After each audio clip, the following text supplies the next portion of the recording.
सुप्रभात। Class 8th lesson number 6 अध्ययन। Lesson number 6 जो है अध्ययन है। और जैसा कि आप चित्र के माध्यम से भी देख रहे हैं कि विद्यार्थी अध्ययन में लगे हुए हैं।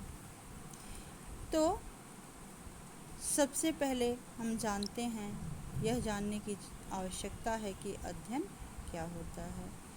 तो स्वाध्याय ही वह साधन है जो हमें ज्ञान के असीमित भंडार से परिचित कराता है। इन्हीं के द्वारा हम बड़े बड़े विद्वानों के संघर्षों से परिचित हो पाते हैं। हमें महापुरुषों के परिजनों से जो जानकारी नहीं मिल सकती वह हम पुस्तकों से हासिल कर सकते हैं। अतः पुस्तकें जिनकी मित्र बन जाती हैं वे स्वयं को कभी अकेला नहीं महसूस करते। इसलिए सदैव अच्छी पुस्तकें पढ़नी चाहिए। आप लोगों के लिए यह पाठ बहुत ही प्रेरणादायक है।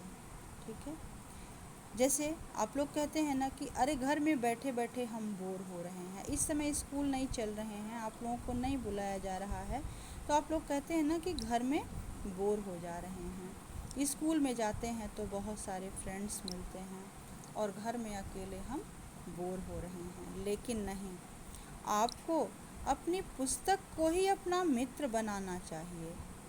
पुस्तक को ही जब मित्र बना लेंगे और अध्ययन करने लगेंगे तो उसी से आपको आनंद मिलने लगेगा।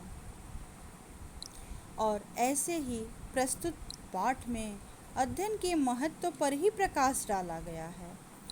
पुस्तकें जो होती हैं हमारी सबसे अच्छी मित्र होती हैं। ये हमें अज्ञान के अंधकार से ज्ञान के प्रकाश की ओर ले जाती हैं और महापुरुषों के विचारों से अवगत कराती हैं। इन्हें मन लगाकर पढ़ना चाहिए और पढ़ी गई बातों पर विचार करना चाहिए। याद रखिए, सच्चा ज्ञान कहाँ होता है? सच्चा ज्ञान जो होता है आपकी पुस्तकों में ही निहित होता है। पुस्तकों के माध्यम से ही शिक्षक भी आपको अच्छे ज्ञान की प्राप्ति कराते हैं।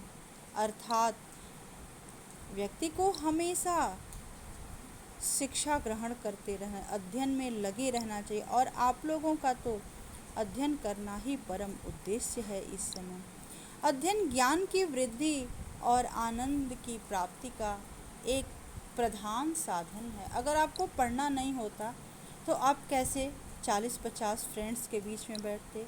एक साधन क्या है? पढ़ना ही है ना, वही माध्यम है, उसी माध्यम से आप मिलते हैं।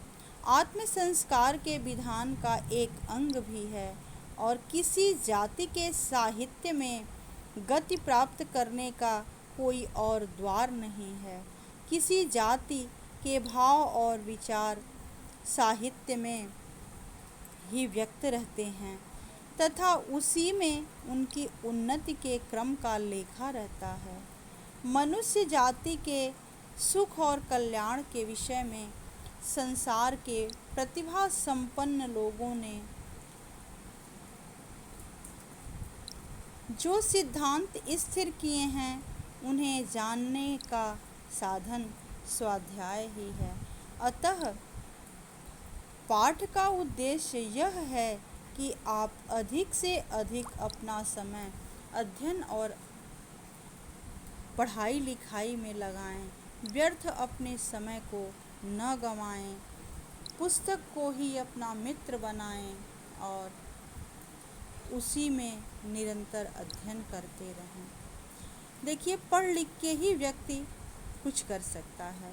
ठीक है, एक पढ़ा लिखा व्यक्ति जो है वो हर काम को तरीके से करता है। और हमें उम्मीद है कि आप सभी लोग पढ़ लिख करके एक अच्छे व्यक्ति बनेंगे, एक बहुत बड़े व्यक्ति बनेंगे, अपनी गरिमा से सबको प्रभावित करेंगे। ठीक है, तो अगला अंश जो है अगले दिन। धन्यवाद।